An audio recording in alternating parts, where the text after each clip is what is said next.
이번 시간에는 서동요를 읽었었어요. 그러니까 무왕이라는 것에, 물론 진짜 무왕인지는 모르고 이제 역사적 인물인지 아니면 설화적 만들어진 인물, 솔직히 만들어진 인물일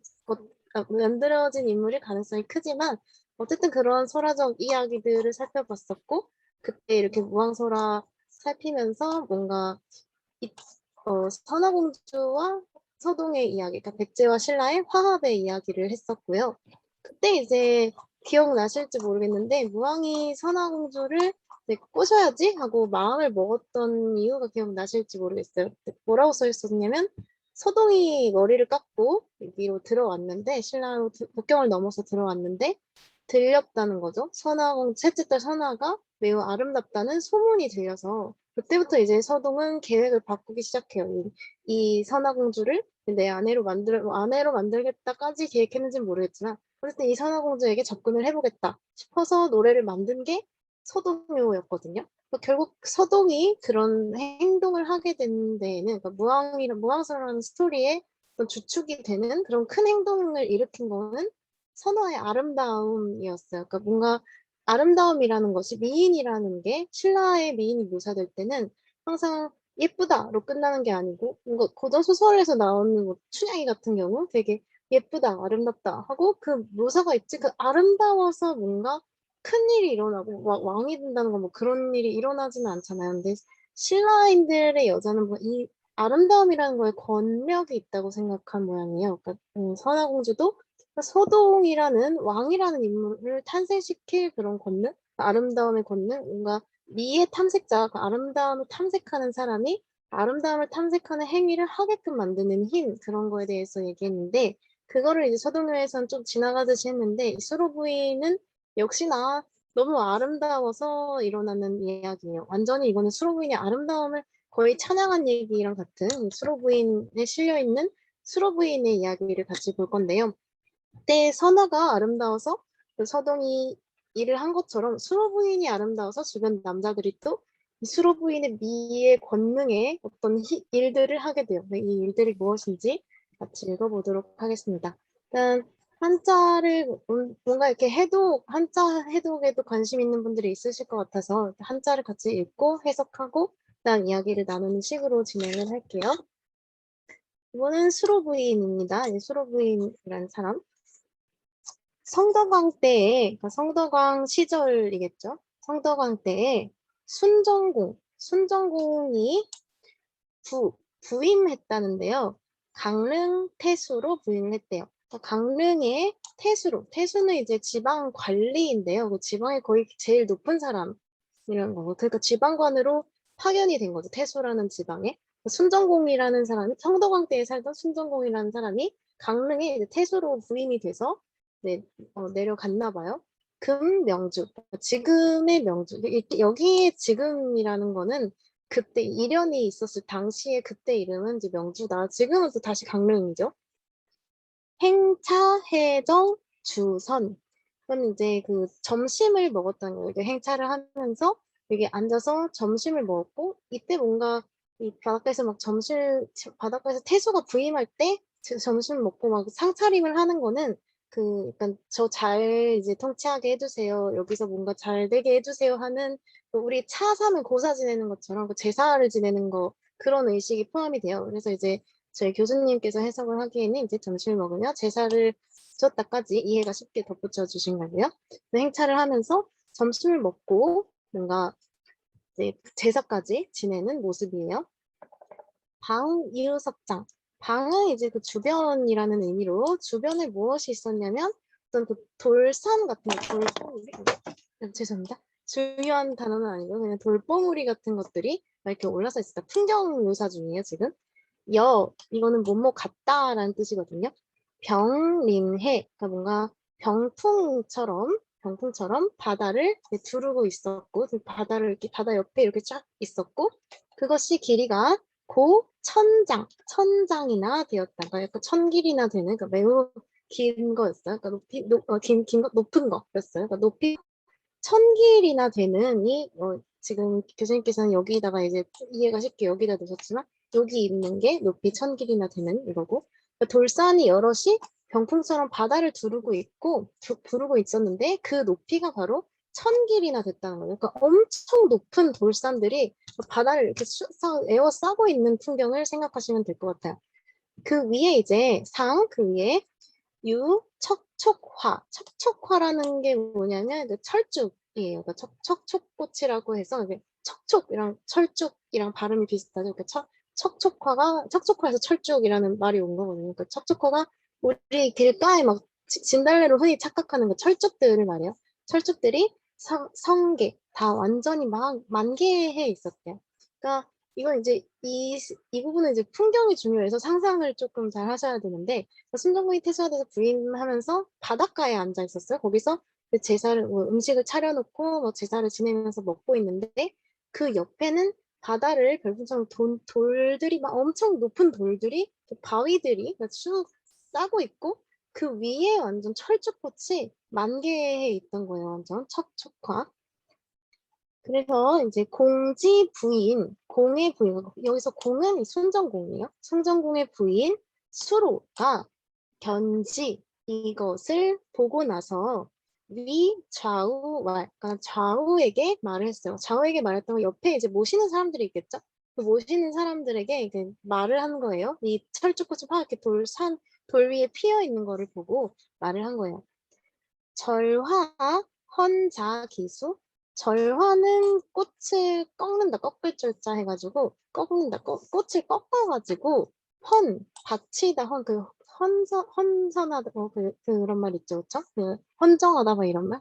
그러니까 바치다, 바칠 사람이 그 누구냐, 누가 있을까? 그러니까 저 달라는 거죠. 저 꽃 이쁘니까, 꽃이 이쁘게 막 만개해 있으니까, 저 꽃을 꺾어서 나한테 바칠 사람 누구 없나 했더니 그 종자가 말하기를, 종자는 따르는 자들 말이에요. 따를 종 해가지고 따르는 사람들이 말하길 비인적 소라는 게 들어가면 이거 서동요에서도 많이 봤었는데 장소가 되거든요. 무조건. 그러니까 사람의 발자취가 사람의 족적이 이를 듣자니까 이를 곳이 아니다예요. 그러니까 사람의 발이 닿을 수 없는 곳이라는 거죠. 높이가 1000길이나 된대요.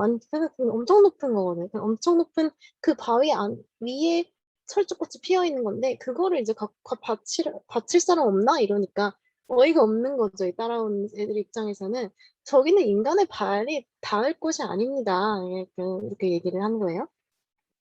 그다음에 개사불능.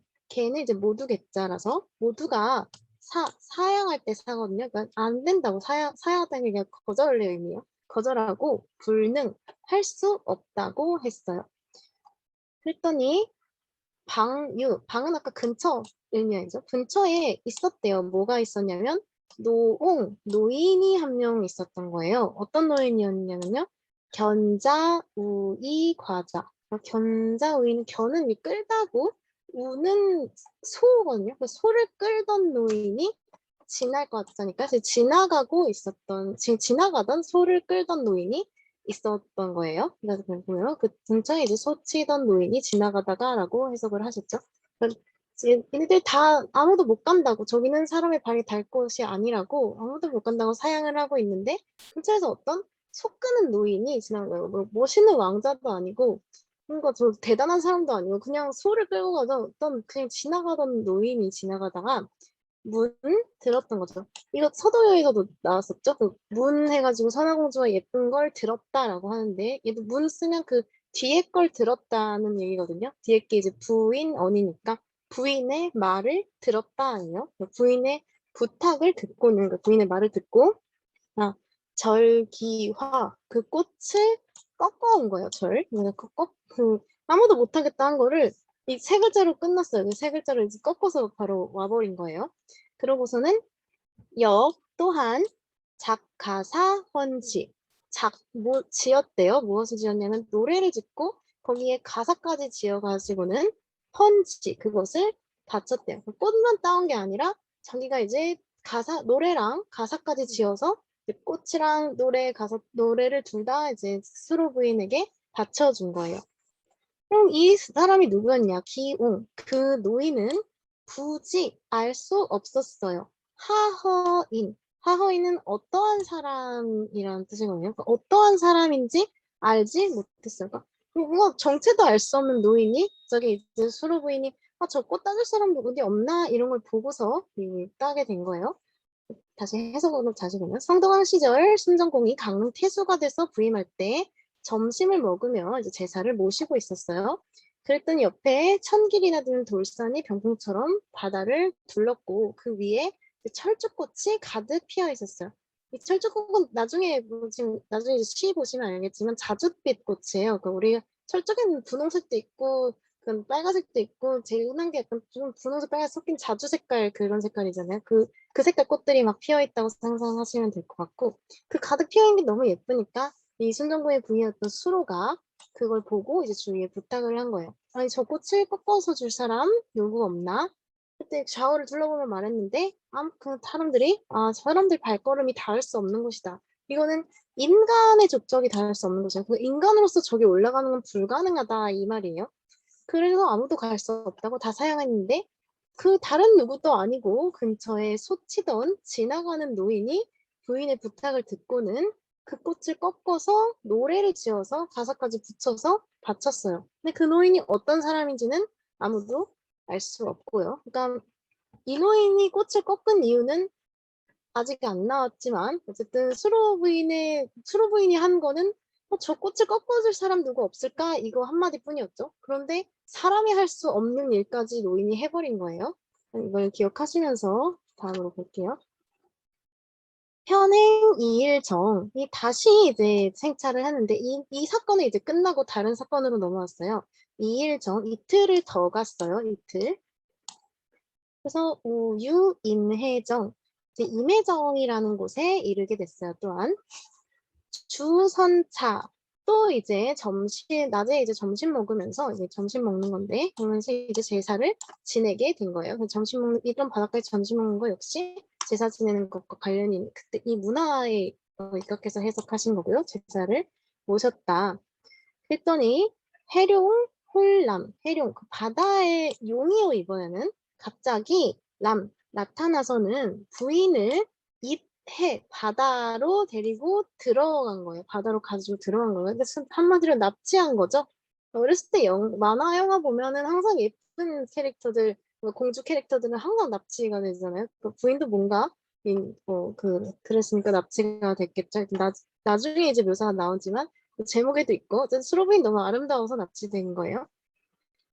공전도 벽지. 갑자기 이제 순정공은 가만히 있었는데 자기 부인이 어떤 용한테 납치된 거잖아요. 바다로 끌려간 거잖아요. 얼마나 어이없고 당황스럽고 그러니까 이제 땅에 넘어져 가지고는 이제 땅에 아예 넘어져서 넘어진다는 이게 다 넘어진다는 표현이거든요. 넘어지고 구르고 땅에 넘어지고 구르고 어쩔 줄 몰라 하는 거예요. 그러니까 계무소출 그러니까 계략이라는 것이 계획이나 계략 이런 것들 자기가 이제 뭘 할지 이건 곳이었죠. 나올 곳이 없었다는 거죠. 그러니까 어쩔 줄을 몰랐던 거예요. 땅에서 막 그냥 구르고 있을 정도로 어찌할 줄을 몰랐던 거예요. 순정공은.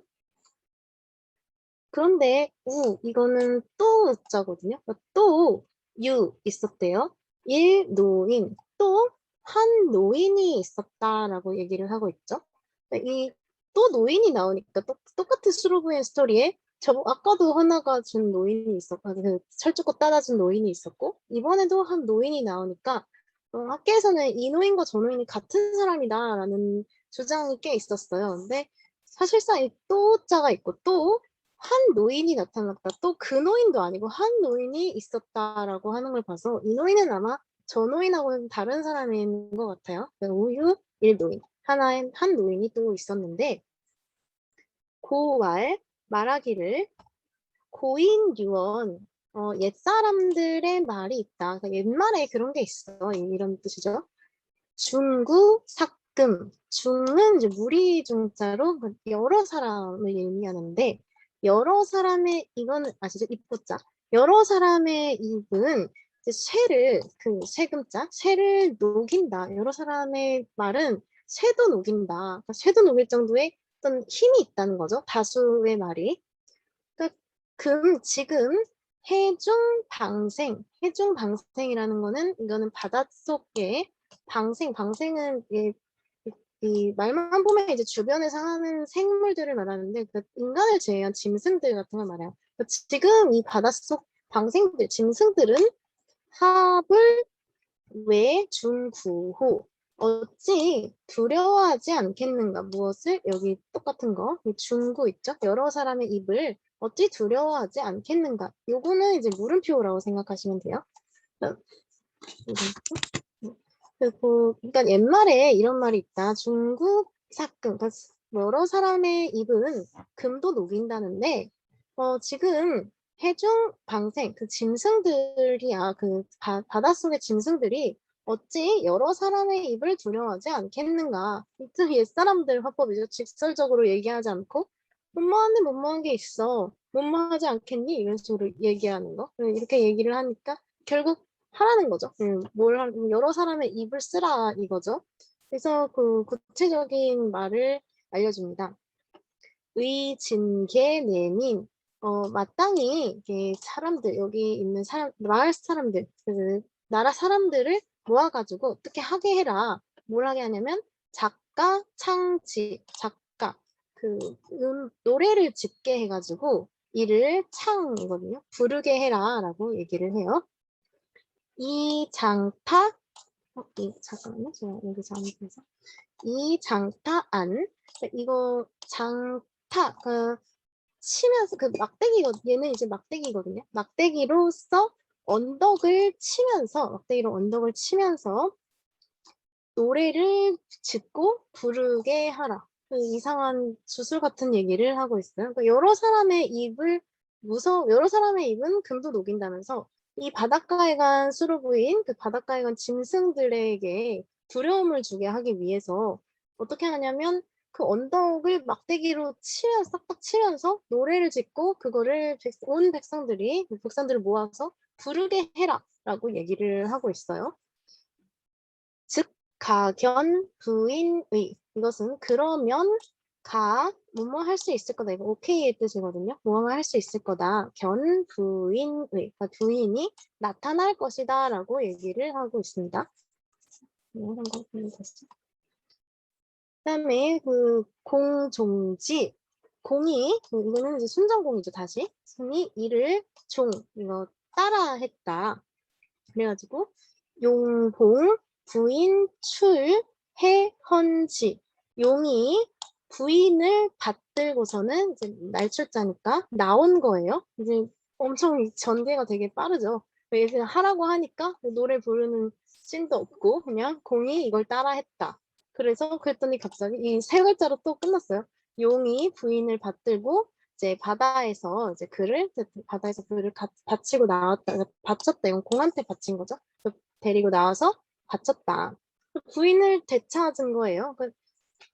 여기는 이제 세 글자지만 이 세 글자 안에 얘가 알려준 대로 이 노인이 알려준 대로 뭔가 땅을 치면서 노래도 지었을 거고 노래도 불렀을 거고 그래서 뭔가 바다에서 뭐 이상한 일이 일어나서 다시 부인을 돌려받고 그랬겠죠.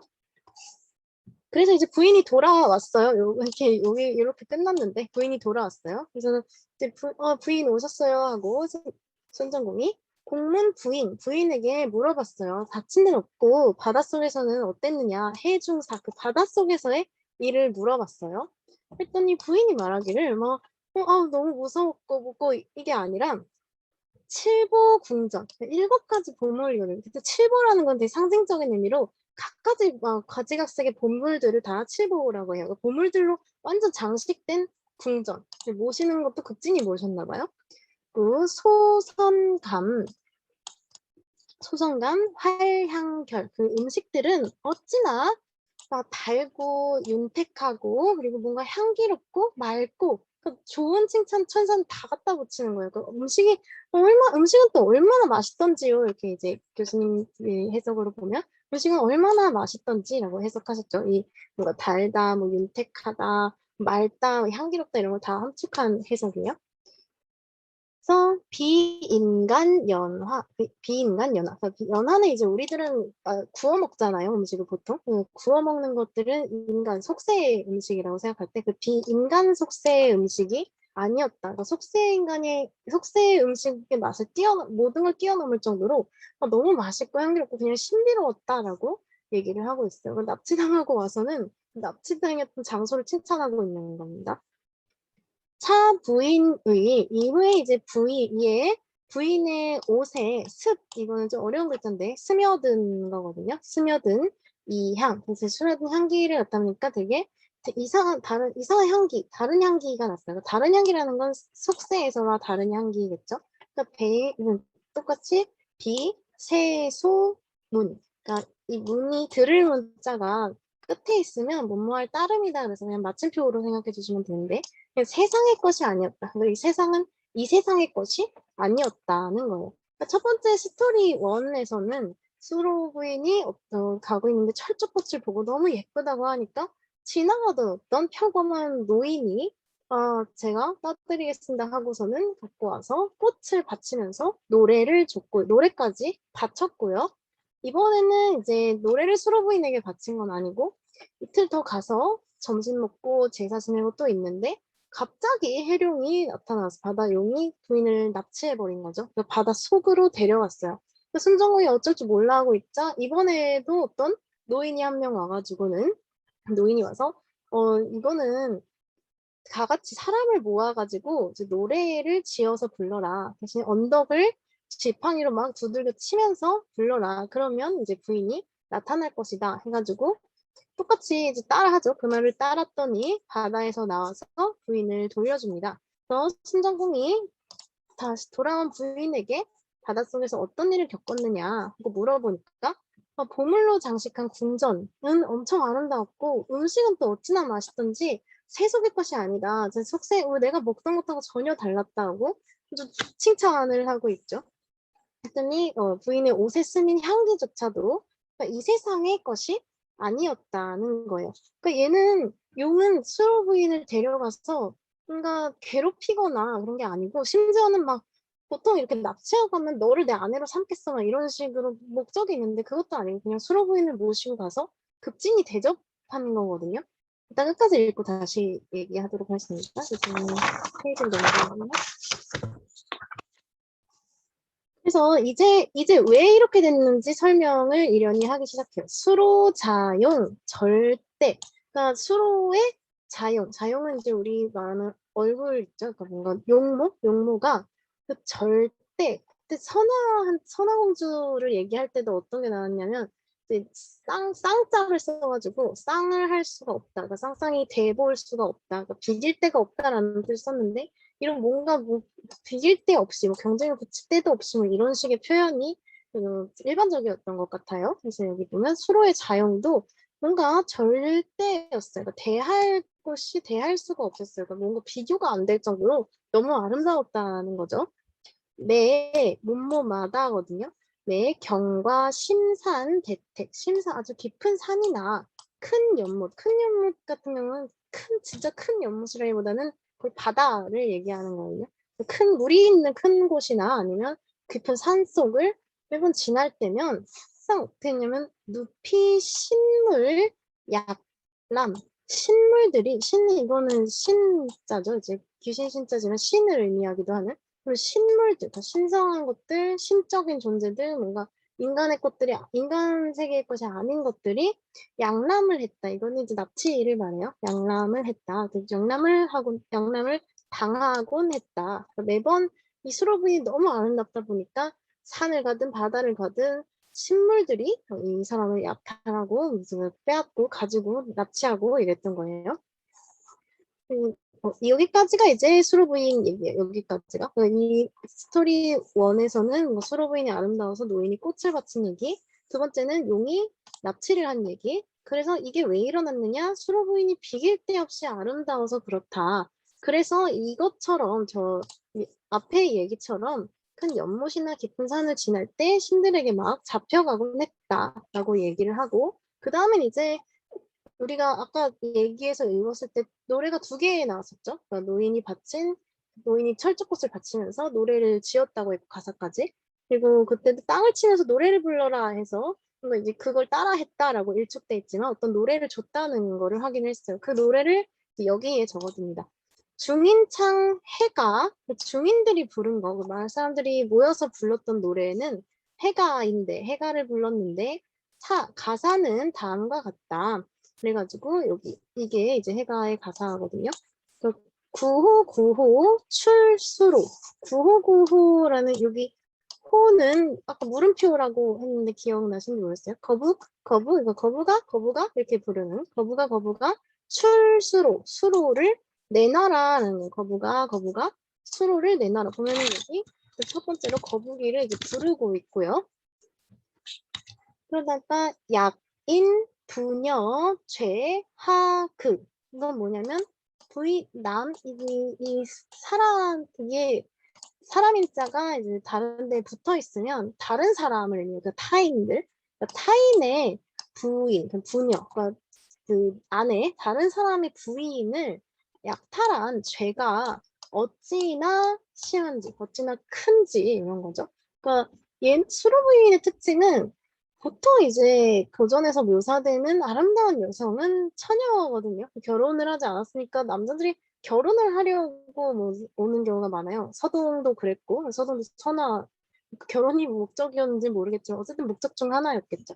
수르부인은 유부녀였는데도 그 워낙에 아름다워서 납치도 당하고 모두 당하고 뭐 어디 쪽에서 막 찬양을 받고 그랬던 거야.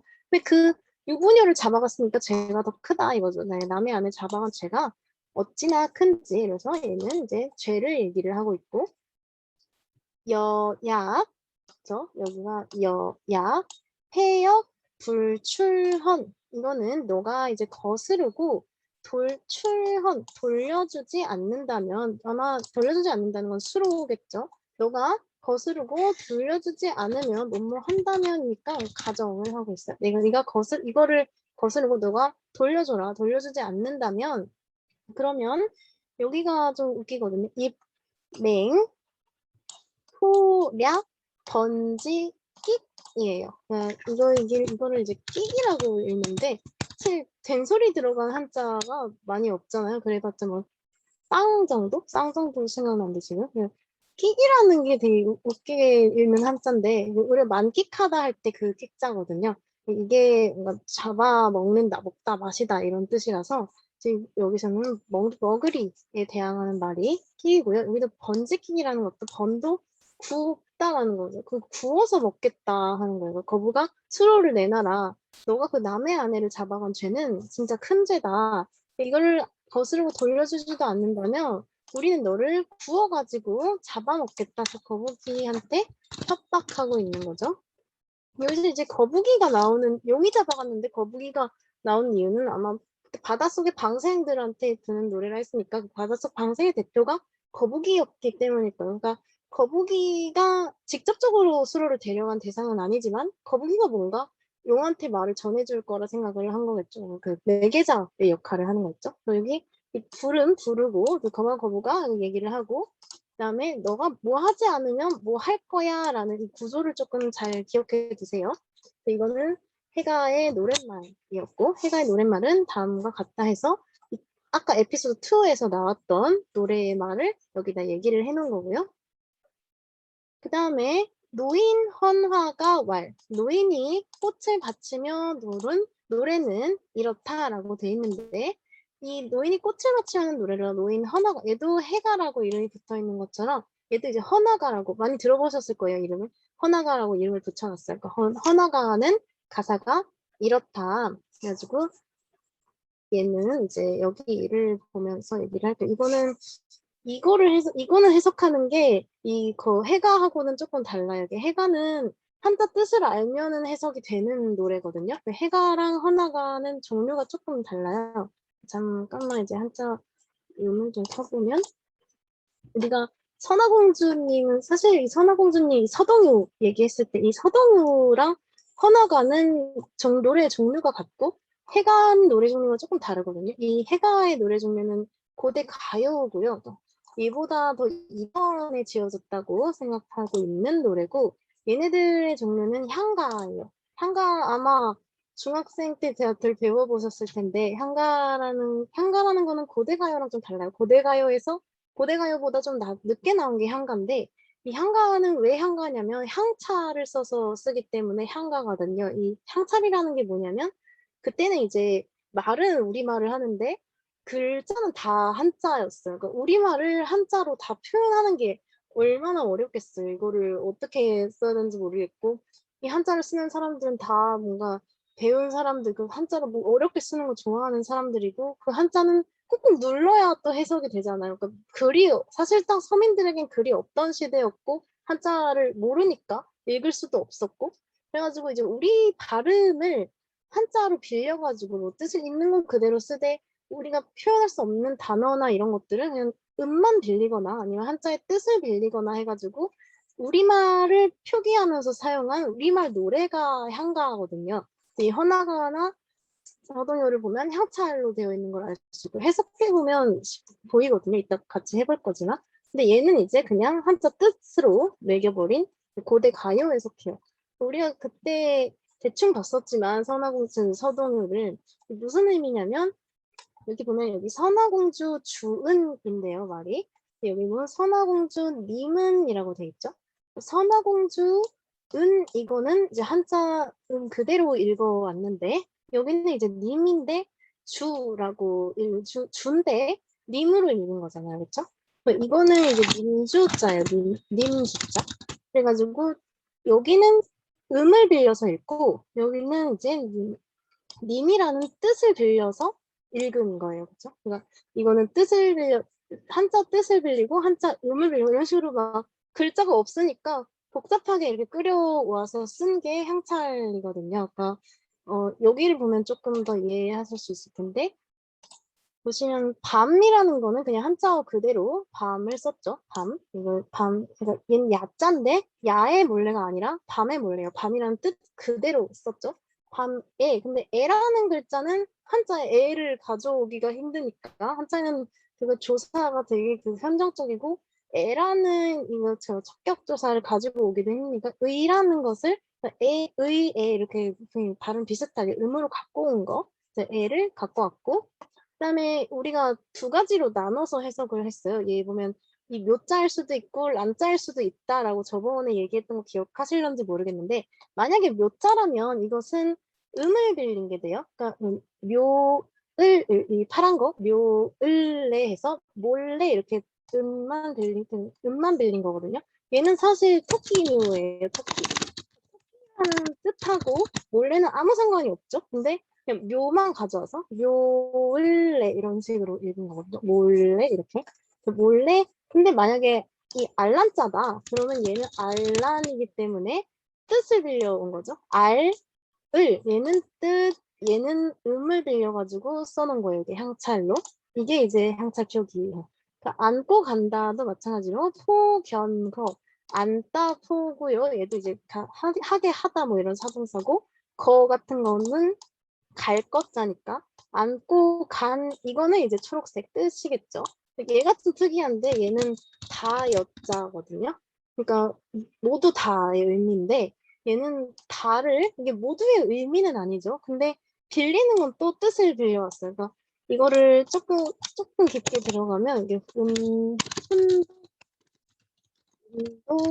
훈차, 음차 이거 그냥 넘기셔도 돼요. 음차라고 해가지고 이게 빌릴 차자거든요. 이게 빌릴 차자라 만약에 음이 아예 상관도 없이 빌려왔다 이러면 음차가 되는 거고요.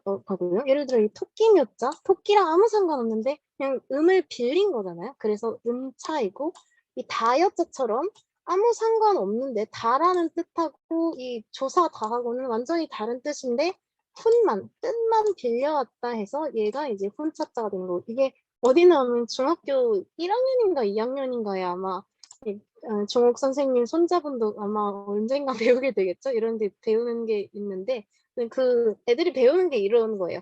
훈독, 음독은 훈으로 읽는 거. 그러니까 뜻이 똑같아서 그냥 읽는 거. 빌린 게 아니라 그냥 한자 뜻 그대로 읽는 밤에 원래 안고 가다 이런 것들. 또 음독도 마찬가지로 음인데 그대로 읽는 거. 그러니까 뜻이랑 상관없이 그대로 읽는 거. 예를 들어 얘는 숨을 음자라서 숨다라는 말하고는 전혀 상관이 없는데 은이라는 음만 가지고 와서 음차하고요. 얘 같은 경우에는 을이 조사로도 쓰이기 때문에 을이라는 음도 빌려왔고 읽는 것도 음이라서 음독이라고 해요. 원래 한자를 그냥 한자를 써도 말이 된다 하면 독으로 해서 그가 훈독이냐 음독이냐 나누는 거고 한자로 쓸 수 없는 부분들은 이제 우리말인데 발음만 한자를 빌려오는 건데 그때 그 발음을 음에서 빌려왔다 하면 음차가 되는 거고 뜻에서 빌려왔다 하면 훈차가 되는 거거든요. 이거는 조금 어려운 얘기였는데 어쨌든 이런 식으로 얘기가 되는 건데 이 헌화가가 얘 같은 경우 해가 같은 경우에는 그냥 한자대로 훈독과 음독만 한 거지만 얘는 훈차자와 음차자를 써서 향찰로 지은 향가라는 걸 기억해 주셨으면 좋겠어요. 향가는 우리 그 역사에서 지금 이제 뭐 진짜 정의되는 삼국유사에 남은 건 14수밖에 없듯이 엄청 문학사적으로 되게 의미가 깊은 노래들이에요. 다 이 향찰로 써있기 때문에 해석도 되게 다양하고 왜냐하면 뜻도 빌리고 음도 빌리고 해가지고 어떤 걸 어떻게 빌렸다고 이 토끼랑 알도 그런 것처럼 어떤 걸 어떻게 빌렸다고 놓냐에 따라서 해석이 되게 다양해지거든요. 그러니까 국문학자들이 되게 좋아했어요. 이거를 어떻게 하든 해석이 달라지게 되니까 어떻게 해석해야 가장 말이 되는가에 대한 논쟁도 되게 심한 거고 그러니까 우리 노래를 배울 때 빼먹어서는 안 되는 게 한가니까 그냥 알아두셨으면 좋을 것 같아서 덧붙여봤습니다. 어쨌든 하나를 읽어보면 여기는 보면 자포암호 변희 그래서 이게 제가 여기를 놔둔 게 이거를 원래 이제 그때 말로 변환을 하면 이거고 이걸 다시금 해독을 한 게 이제 왼쪽 편이에요. 그러니까 이걸 아까처럼 훈차, 음차 이런 걸 따져보고 싶다 하면 요 기호 안에 있는 걸 보시면 되는 거고 그냥 뜻만 보고 싶다 하면 해석된 왼쪽만 보시면 되는 건데 처음이니까 같이 이것까지 같이 배워볼게요. 자포암호 변희 이 같은 경우에는 자는 이제 아까 철쭉 꽃이 자주색이라고 했는데 그 자주색을 의미해요. 그 자주빛에 그 자주빛 바위 바위 암자니까 바위 갓희 이거는 이제 갓희랑 대응이 돼서 얘가 이제 가변자거든요. 그래서 가를 빌려온 훈차고 이제 조금 보이시나요? 가를 빌려온 훈차 얘는 희라는 음만 빌려온 음차 이렇게 해서 자주빛 바위 가에 이렇게 됐고 그다음 호수, 모우, 방, 교견 이건 또 자바음, 손, 암소, 노해, 시고라고 얘기가 되는데 이게 사실상 이 뜻만 보면은 뭔 말인지 잘 몰라요. 이건 음을 빌려왔기 때문에 또 집음, 자바음 이렇게 되는 거고 손소자, 모우 이건 암소 그대로 이런 거는 한자 그대로 읽어도 되지만 노예시고 같은 경우 이건 놓을 빵자니까 노타자 훈독한 거고 교견 같은 것도 노해시고 이렇게 해서 얘도 시고 이렇게 돼서 얘도 훈차 얘도 음차 이런 식으로 빌려온 거거든요. 이건 맛만 들려온 거예요. 그다음에 오힐 여기가 좀 여기도 오힐 이 힐자 때문에 힐 불유 참 힐 이사 등 여기가 진짜 여기가 향자를 모르면 좀 해석하기 힘든 부분이죠. 이 오는 나오자인데 나를 써야 되는 나흘 이렇게 해서 얘를 음차한 거죠. 갖고 온 거죠. 그래서 불유 참 나를 아니 부끄러워할 부끄리 이샤든 이거 부끄리 이샤든 이렇게 해서 이사등이 리샤든 이렇게 해석이 된 거거든요. 그리고 이게 1대1 대응은 안 돼요. 왜냐면 옛말이고 여기를 우리가 이게 있는데 이거를 갖고 와서 대입해 보는 게 아니고 이것만 있는데 학자들이 이제 후대에 이랬을 거다라고 끼워 맞춘 거라서 1대1 대응은 안 될 수 있어요. 근데 이렇게 해서 이런 식의 해석이 나왔다 정도로 이해해 주시면 될 것 같아요. 부끄리샤드, 그러니까 나를 안디 부끄리샤드, 그러니까 나를 아니 부끄러워 리힐샤드는 이거는 힐을 이제 리을자 해가지고 이 부끄러워 하시거든 화힐절질가 헌호리 여기는 이제 요거는 확실하게 다여자 해가지고 가짜오리 다 얘도 호리 다 이렇게 해서 이게 오리다가 여기서 나온 거라는 거를 아시면 될 것 같고 꽃을 얘도 힐도 여기 꽃을 꺾다절인데 이때 기억자가 이래서 이것을 이제 기억이나 시옷으로 해석하는 기억이나 시옷으로 해석하는 거라 꽃을 컷 그래서 것, 가, 같이, 오리, 다 이렇게 해가지고 꼬치벚꽃 같이 오리다 이렇게 된 거거든요. 보시면 시를 보시면 자줏빛 바위가에 그러니까 바위가 넓게 올라가 있었고 그 위에 자줏빛 그 철쭉이 있었던 곳에 대한 묘사예요. 그때 소를 끌고 왔었다고 했죠. 그 노인이 그 암소를 끌고 암소였나 봐요. 그 소가 그 암소를 놓게 하시고 그러니까 내가 놓은 게 아니라 누군가에 의해 놓아졌다는 거예요. 그러니까 교견이라는 게 당하다의 의미가 있어가지고 놓게 하시고 그러니까 뭐 내가 수로부인 때문에 놓아졌다는 거죠. 수로부인에 의해서. 나를 부끄러워하지 않으신다면, 나를 안니 부끄러워하신다면, 수로부인이 나를 안니 부끄러워하신다면, 이 얘기가 왜 나왔냐? 나는 왕자님이 아니거든요. 그러니까 왕자님이나 뭐 서동처럼 얼굴이 잘생기고 막 그런 것도 아니고 그냥 소를 끌던 노인이었는데 내가 뭔가 이 아름다운 분에게 꽃을 부탁드리고 바치면 아무리 꽃을 갖고 싶다고 하시다는데 내가 바치는 거에 대해서 부끄러워하시지 않을까, 뭔가 창피해하시지 않을까, 아니면 싫어하시지 않을까 이런 거에 대한 마음 드러나 그러니까 자기가 평범하다는 의미죠. 평범한 노인인 것을 강조까지는 아닌데 어쨌든 이야기하는 표현이고 나를 많이 부끄러워하신다면 꽃을 그 철쭉 꽃을 꺾어서 내가 밭이 오리다 이 노래를 하면서 철쭉꽃을 준 거예요. 그렇죠? 이때 수로 부인의 아름다움은 노인이 철쭉꽃을 꺾게 만들었고 그리고 이걸 꺾어서 부인에게 바치게 만들었고 그렇다면 이 꽃에 바치는 의미는 무엇이냐? 이 노인의 노인이 아니라 수로 부인의 아름다움에 대한 경의 표현, 존경의 표현, 진심을 담은 헌정인 거예요. 그걸 꽃을 꺾어서 바쳤다는 것은 단순히 뭔가 내 힘을 가시하고 이런 게 아니라 그냥 수로 부인의 그 아름다움의 권능에 감복해서 내가 꽃을 꺾어서 그런 헌신의 꽃을, 존경의 꽃을 드린다는 의미거든요. 그러니까 이것이 바로 신라 여성의 수로 부인으로 대표되는 신라 여성의 아름다움, 거기에 대한 권능 이런 걸 말하는 것이고요. 잠깐만 다시 올라가서 얘기할 걸 다시 얘기해 보자면 이때 높이 1000길이나 되는 곳은 아무도 못 오른다고 그랬었어요. 그러니까 이때 좌우에 물어봤더니 아무도 가지 못하겠다. 여기는 인간의 발걸음이 닿을 수 없는 곳이다 라고 얘기를 했었어요. 그런데 이때 갔던 사람은 누구도 아니고 좀 괴물도 아니었고 왕자도 아니었고 그냥 노인이었거든요. 어떤 노인. 어떤 노인이 아무도 할 수 없는 거를 해낸 거죠. 이 노인의 정체에 대해서 말이 많았어요. 뭔가 이때는 첫 번째로 무당에 감옥한 신이다. 신의 존재다. 왜냐면 이때는 무당이 돌아다니면서 곳곳을 돌아다니면서 막 제사를 하고 이런 게 되게 하나의 일반적인 문화였거든요. 그러니까 수로부인을 무당으로 봐가지고 수로부인도 이제 무당처럼 정신 제사 지내고 막 이러는 그런 무당의 여자였던 거죠. 그러니까 이 무당에게 이제 무당의 제사에 감옥해서 나온 신이 무당에 대한 어떤 그런 신과 인간의 매개의 표시로 꽃을 준 거다라고 해서 신적인 존재로 보는 견해가 있었고요.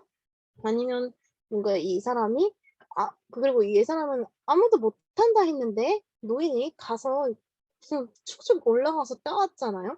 그러니까 이분 평범한 노인이 아닐 것이다 라고 하는 의견이 거의 처음엔 지배적이었는데 이제 나중에 이제 다른 생각들이 나오게 된 거예요. 이거는 시인적인 능력으로 꽃을 따온 게 아니고 두 번째, 천적 능력으로 꽃을 따온 게 아니라 얘는 이 지방을 너무 잘 알고 있는 노인이었다. 동네를 너무 잘 알고 있어서 다른 사람 수로부인하고 같이 왔던 사람들은 아무도 저기 바위에 올라갈 수 없었지만 얘는 지형을 너무 잘 알고 있었던 거죠. 그러니까 순간에 쑥 갔다가 철쭉을 꽂아올 수 있었던 지방을 잘 아는 노인이었을 거다. 그래서 간 거지. 여기서 중요한 건 이 노인이 평범한 노인인 거지. 나를 안이 부끄러워하시거나 이런 얘기도 있으니까. 신이한 능력을 가진 건 아닐 것이다. 왜냐면 이 노인은 여기서 나오고 끝났으니까. 뭐 진영법사처럼 불교적인 그걸 그 속성을 받은 것도 아니고 그러고 끝났으니까 그냥 동네 노인이다. 단지 지형을 잘 알 뿐이다. 이게 이제 두 번째였고 세 번째는 그래도 그냥 동네 노인일 리 없다. 적어도 어떤 상징일 거다. 이 향촌의 이때 테스트 강릉 테스트로 부임한 거니까 이 강릉을 상징하는 강릉의 어떤 유력 세력, 향촌의 유력 세력이었을 거다. 그러니까 이 유력 세력과 수로라는 그 태수란 순정네 안에의 어떤 결합으로 인해서 그 지방과 그 관리 이런 거에 통합 이런 걸로도 읽을 수 있다라는 견해들이 막 드러나고 있었는데 이 노인의 정체가 뭔지는 모르겠지만 어쨌든 저도 그렇게 생각해요. 이 노인이 신이한 능력을 가지고 있다기보다는 이 노인이 여기서 강조하는 건 수로 부인의 아름다움이기 때문에 이 노인은 평범했지만 어떤 수로 부인의 아름다움이 이 노인에게 뭔가 할 수 없는 일을 하게 만들고 물론 동네 노인이라서 길을 잘 알고 있다고 하더라도 그걸 할 잠재 능력을 끌어준 거죠. 힘없는 노인이고 뭔가 보잘것 없다고 생각하면 보잘것 없고 소를 끓는다는 거는 생계잖아요. 근데 이 생계라는 것도 너무 확대해서 놓게 할 정도로 아름다운 수로 부인의 부탁을 들어주기 위해서 인간의 족적이 닿지 않는 곳까지 갈 수 있는 힘을 얻었다. 이런 식의 해석이 뭔가 이 전체 주제에는 맞지 않아요. 뭔가 신이나 심지어는 보살이라는 해석도 있었는데 보살이라든가 신선 뭐 이런 해석들보다는 그냥 동네 노인인데 뭐 수로 부인의 너무 아름다움에 감탄 그런 노인의 능력이 일깨워진 게 아닌가라고 보는 게 좋을 것 같고 두 번째는 이제 납치된 거였죠. 시사를 모셨고 바다용이 나타나서 수로 부인을 데려갔는데 이거는 다른 설명이 나오죠. 수로 부인이 너무 비할 데 없이 아름다웠기 때문에 그, 그 신물들, 그러니까 신적인 존재들, 이번에는 이제 신적인 존재인 거야. 신적인 존재들이 많이 납치를 했다. 어디 깊은 산에 들어가든 바다를 가든 납치를 하곤 했다. 그런 식의 얘기가 있어서 이거는 그 납치를 보여주는 얘기였는데 이때 이 바다의 용은 데려가서 수로 부인을 뭔가 해코지를 한 것도 아니고 수로 부인에게 나쁜 마음을 먹은 것도 아니고 그냥 이 아름다운 수로 부인을 아름다워서 데려가기만 했어요. 데려가서 진짜 극진히 대접을 해서 뭔가 그 보물 가득한 궁전에다 앉혀놓고 속세에서 못 먹어본 거 먹이고 막 그때 이거 옷에 막 향기 밴 것도 이 세상의 것이 아닌 것도 그러니까 마치 영국 여행하고 온 듯이었잖아요. 납치당한 여자가 아니라 그런 것 또한 이제 수로 부인의 아름다움이 이 여자를 헤어지 못하게 만드는 권능이었던 거죠. 신라임의 아름다움이라는 게 그런 식으로 묘사가 잘 돼요. 그러니까 뭔가 아름다움이 곧 힘이라고 생각하는 것인지 신라인들의 미의식에서 아름다운 사람을 잘 건들지 못해요. 그것도 아름다운 사람은 뭔가를 하게끔 만들고 얘도 아름다움으로 인해 수로 부인을 납치했지만 이 납치한 걸로 납치해서 뭔가를 했던 게 아니라 납치해서 수로 부인을 극진히 모셨고 결국 사실상 수로 부인이 납치됨으로써 얘는 국가 사람들을 다 한꺼번에 모여서 단합을 시킨 거잖아요. 해가를 부른다는 건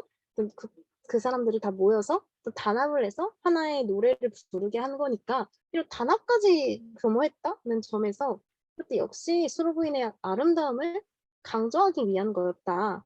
이때 이제 방생한테 얘기를 했던 거고 그래서 얘가 불렀던 것이 해가였고 이 해가를 거북아 거북이로 시작해서 이 거북이는 이따가 쉬는 시간 보낸 다음에 다시 읽어볼 가라곡기에서 다시 얘기를 나눌 텐데 어쨌든 용이 아니라 거북이를 부릅니다. 거북아 수로를 내놔라. 남의 아내를 잡아간 죄가 얼마나 크냐. 너가 이제 거스르고 안 돌려준다면 그물을 던져 잡아서 구워 먹겠다. 그러니까 자기가 이제 부르고 이거 하지 않으면 뭐뭐 할 거야 라고 협박을 합니다. 신한테 하는 게 아니라 거북이라는 어떤 매개자에게 하는 얘기죠. 그런 식으로 얘기를 해서 잡혀나간 수로 부인을 구출을 했고 뭔가 단합 도모했고 결국 수로 부인의 아름다움은 납치를 부르고 납치를 노인을 행동하게 하고 납치를 하게 하고 결국엔 이제 결국 자기 자신은 존경을 받고 노인에 의해 헌화가를 위해서 그리고 여기 있는 이제 사람들은 다 모여서 자기를 구출하는 단합을 하게 만들고 그래서 이제 노래가 나오고 이제 다 수로 부인에 관련된 노래들이 나오고 어쨌든 이런 수로 부인의 아름다움이라 해야 될까? 그런 걸 잘 보여주는 이야기고요. 이것들이. 그래서 저 무슨 말을 하려고 그래서 이것이 신라인이 말하는 아름다움의 힘이고 아름다움의 권능이고 진짜 선화공주보다 조금 한층 더 발전이 됐죠. 선화공주는 그걸로 인해서 그 백제에서 온 첩자라고 해야 될까? 그 사람이 이제 그러니까 선화공주를 가지기 위한 그 계략을 짜게 만들었다면 얘는 이제 다른 식물들까지도 그리고 처음에는 이제 평범한 노인이 심적 능력을 끌어내게끔 두 번째는 이제 아예 식물들이 얘를 납치했을 때 해코지는 안 하고 되게 잘 대접해서 되게끔 나중에 돌려보내기까지 또 세 개의 선화공주와 수로부인 이야기 세 개의 공통점은 이 세 개의 아름다움 때문에 일어난 이 세 개의 공통점은 노래가 있다는 거죠. 아름다움 때문에 노래가 나왔던 거예요. 선화공주의 아름다움 때문에 서동호가 지어졌고 수로 부인이 아름다웠기 때문에 견우노, 즉 소 끌던 노인은 소를 놓고 노래를 지어 부를 수 있었고 수로 부인의 아름다움 때문에 또 납치를 당하고 이 납치당을 구하기 위해 노래를 짓고 부르게 됐던 그런 얘기들 그런 것들이 뭔가 신라인이 생각하는 신라인 여성의 아름다움, 권능을 가진 아름다움 이런 얘기였고요. 잠시 한 10분 쉬었다가 다음 이제 가라포키 같이 읽어보면서 이 해가에 대해서 더 얘기 나누도록 할게요. 쉬었다 뵙겠습니다.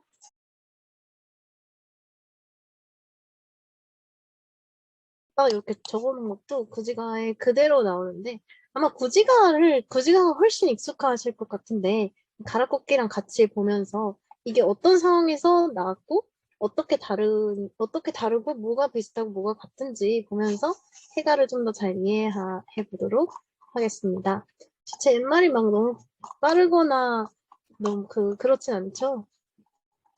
네, 그럼 인속도로 할게요. 이 상공에서 가라쿠키는 저 교수님 번역은 아니고 제가 한국사 데이터베이스 번역을 가져왔는데 그래가지고 이제 번역 스타일이 조금 다를 수 있어요. 위에랑 이거는 좀 양해 부탁드리고 일단은 네, 시작해 볼게요. 이 가라쿠키를 읽어볼게요. 가라쿠키라는 제목으로 들어있고요.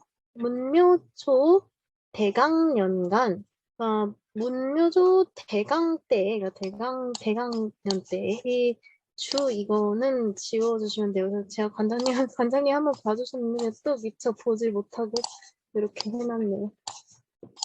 이거 왜 안 되지? 네, 얘는 없애주시면 되겠습니다. 이렇게 그어주시면 되겠습니다. 문묘조라는 건 문종 때를 말하는 거고요. 대강이라는 게 이제 연호인데 중국의 연호예요. 그 연의 이름. 그런 대강의 연간에 때가 약 1070년에서 80년인가 그 정도 되는 것 같아요. 금관 지주사 문인 소찬야 그 금관의 지주사 문인이 지은 것으로 이 다락기란 내용이 지금 이재지 이것을 싣는다. 어떻게 싣냐면 지금 좀 줄여서 싣는다. 뭔가 금관의 지주사가 지은 원본이 있는데 이거를 내가 여기에 조금 소략해서 실어 놓겠다라고 이제 이련이 덧붙여 놓은 거고요. 금관 지주사는 뭐 이제 중요한 내용은 아닌데 그냥 이게 원래 있던 얘기다라는 얘기라는 거. 이게 여기에 고지가가 실려 있는데 이 고지가가 고대가요이기 때문에 되게 이전 내용이거든요. 그러니까 지금 지어진 게 아니고 옛날부터 이제 떠돌아다니던 누군 금관지주사가 지었다고 되겠죠. 금관지주사가 지은 얘기고 여기서 노래도 옛날부터 전해오던 얘기인데 이걸 이제 역사의 유사를 기록한다는 관점에서 소략해서 싣겠다 이런 얘기입니다. 개벽지후 잠시만요. 안 보이죠. 개벽지후 개벽의 이후로 차지 이 땅에는요 미는 안일미 따라서 이제 아직 뭐뭐하지 않다 뭐뭐 아니다 이런 뜻이에요. 유방국 지호 방국에 호가 없었다. 방국은 다 나라자고 나라의 호 즉 이름이 없었다. 개벽 이후로라는 건 아예 만들어진 이유로 이 땅에는 지금 이 땅 어딘지는 모르겠지만 없었다. 나라의 이름이 없었고, 역 또한 뭐가 없었냐면 군신, 지칭, 그러니까 임금과 신하 같은 것들을 칭하는 것도 없었어요. 그러니까 권력 구조 같은 것도 잘 없었다는 거. 임금, 신하 이런 체계적 권력 구조가 없었다는 거죠. 그러니까 미고 뭐가 아직 없고 뭐가 아직이고 뭐가 아직 없는 그런 그 미지의 땅, 개척 덜 된 땅, 개벽 후에 뭔가 제대로 갖춰지지 않은 땅 같은 곳이에요. 이때 이제 월유, 아도간, 여도간, 피도간, 오도간, 류수간, 유천간, 신천간, 오천간, 신비간 등 구간자. 얘네 이름은 그렇게 중요한 이름들은 아니고요. 얘네는 그냥 회색깔 처리해놓으면. 그러니까 이런 그때 뭐가 있었냐면 아도간, 여도간, 피도간 그런 다 간으로 끝나는 애들. 그러니까 이게 총 아홉 마리라서 이제 아홉 사람이라서 이제 구간이라고 하는 구간이라는 것들이 있었대요. 그러니까 왕 신하들의 군신이 없는 대신 아홉 간이 있었다는 거예요. 그래서 여덟 천간에 아홉 간, 구간이라는 자가 있었다. 시인은 뭐를 의미하는 거냐면 추장. 우리가 아는 추장, 그 마을 족장 같은 추장이어서 명총백성. 명총백성이라는 건 이제 그 백성들을 통솔을 했다는 거예요. 총령하고 또 총령 막 이런 거 할 때 명자거든요. 명총백성, 총백성을 이제 통솔을 했다. 그러니까 군신 임금이 있는 대신에 추장들이 뭔가 이런 마을 맞는 것처럼 백성들을 통솔하고 있었대요. 무릇 100호 7만 5천인. 100호에다가 그 모두 100호에 7만 5천 명이었대요. 7만 5천 명이면 지금 뭐 성남시 인구에 비해봐도 너무 초라한 숫자지만 저희 학교 사람들이 한 2만 명 정도 되는 것 같은데 그 교수님들까지 합쳐서 한 학교 3개쯤 세워놓으면 되는 크다고는 할 수 없는 구간들 있을 만한 왕 없고 구간이 있을 만한 그런 나라였나 봐요. 다이자도 산야착 정이 은경전 이식. 그러니까 이게 무슨 말이냐면 모두 다 모두 다는 이때 대부분이라는 뜻으로 쓰이는데 모두 다 이제 스스로 이제 모여가지고 산과 들에 모여서 착은 굴착기 할 때 착이거든요. 그 우물을 이제 막 파서 이거를 마시고 경전 밭을 갈아서 이걸 먹고 즉 자급자족했다는 거예요. 이 7만 5천 명의 대부분들은 그냥 뭔가 이렇게 뭐 특산 일 같은 걸 하는 게 아니라 그냥 상가들에 모여서 흩어져 가지고 뭐 물 파서 물 마시고 밥 갈아서 먹고 그냥 자급자족하면서 스스로 살고 있었다 이거죠. 어떤 이름도 없고 뭐 권력 관계에도 그렇게 체계적이지 않고 그냥 좀 작다 크다 하기 좀 그런 어떤 그 공간에 그런 미개의 공간에 미개의 공간을 설명하는 이야기라고 보시면 되겠고요. 자, 그 다음 속후한 세조 광무제 건무 18년 이민 3월 개략 지일. 이거는 전부 이제 시간적 배경을 설명하는 거거든요. 여기 보면 그냥 후한의 세조 광무제 건무이 다 그대로 있는 거고 그 18년 이민 3월 개요일에 라는 그 시간적 배경이 이렇다. 어떤 개략지일이 개요일이라는 의미거든요. 그때 이제 거북 구지 사는 곳이 사람들이 사는 곳 북쪽에 이제 구지 얘는 아마 지자를 구지가 할 때 구지자일 텐데 이 한국사 데이터베이스에서 뭔가 이 지자로 생각을 한 건지 오자인지는 모르겠지만 이렇게 써 있어요. 어쨌든 비슷하게 생겼거든요, 둘이. 여기 보면 잠깐만요. 여기 이게 굳이 입자인데 요거 아마 요거일 텐데 이제 비슷하게 생겼죠. 그래서 잘못 쓴 건가 아니면은 그냥 이걸로 갖다 놓은 건가? 어쨌든 보통 아마 이걸 거예요. 굳이인가? 굳이 거북 굳이. 그래서 여기는 이제 그 각주로 달아놓은, 이련이 각주로 달아놓은 부분인데, 시복만지칭. 이것은 복만, 그 산봉우리의 이름이래요. 이 구지라는 곳이 있었는데, 이 구지라는 곳은 산봉우리의 이름인데, 약 10명, 얘는 이제 고쳐주면 돼요. 얘도 아마 분자일 거예요. 10분자. 뭐죠? 10분, 그래서 여러분이 고칠 수 있게 그냥 이렇게 갖다 놓은 거고, 10분. 교감 얘는 제가 복사하다가 잘못 복사를 오타가 많아서 얘도 지워주시면 될 것 같아요. 약 10분. 마치 10분이 복지, 네? 누가 말씀하신 건가요? 어쨌든 얘 지울게요. 10분 복지상. 10분, 마치 10분이 복지상 엎드려 있는 모습과 같았다. 그러니까 10분, 그건 그 거북이 같은 그게 엎드려 있는 것 같아서 이제 거북국수 써서 굳이라고 했다. 구운냐? 얘로부터 그렇게 불렀다라고 얘기를 하고 있어요. 자, 보면 있었다. 무엇이 있었냐면 수상, 성기, 호환. 얘네들은 부르다의 의미예요. 뭔가를 부르는 거. 부를 호자를 한자 해가지고 그 수상한, 이상한 성기, 목소리의 기운이 뭔가 부르는 게 있었어요.